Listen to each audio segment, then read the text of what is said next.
নমস্কাৰ। অসমৰ প্ৰথম আলোচনী আৰু সংবাদপত্ৰৰ প্ৰশ্ন অলপ ভিডিঅ'টোত আছে, আপোনালোকে চাব।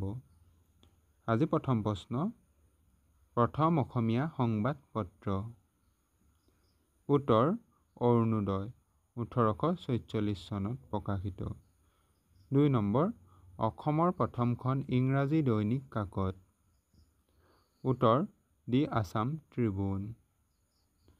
3 নম্বৰ, প্ৰথম অসমীয়া সাদিনীয়া সংবাদপত্ৰ। উত্তৰ আছাম মিহিৰ, 1862 চন। 4 নম্বৰ, প্ৰথম অসমীয়া শিশু আলোচনী।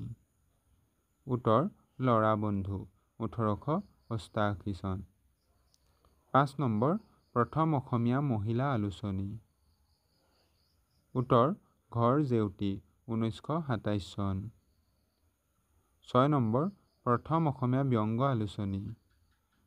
উত্তৰ কাৰ্টুন, 1964 চন। 7 নম্বৰ, অসমৰ আটাইতকৈ পুৰণি অসমীয়া সাদিনীয়া কাকত, যিখন বৰ্তমানো প্ৰচলিত।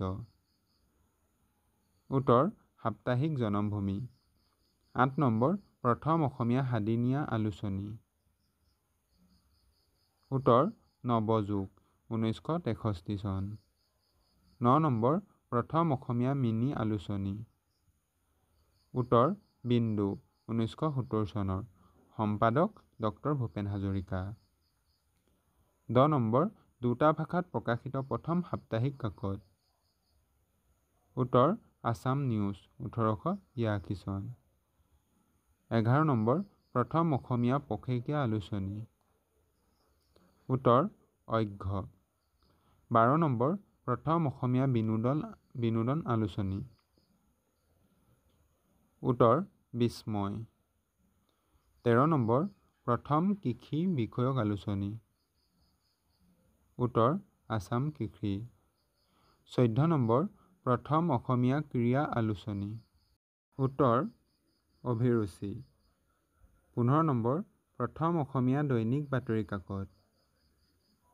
উত্তৰ দৈনিক বাতৰি।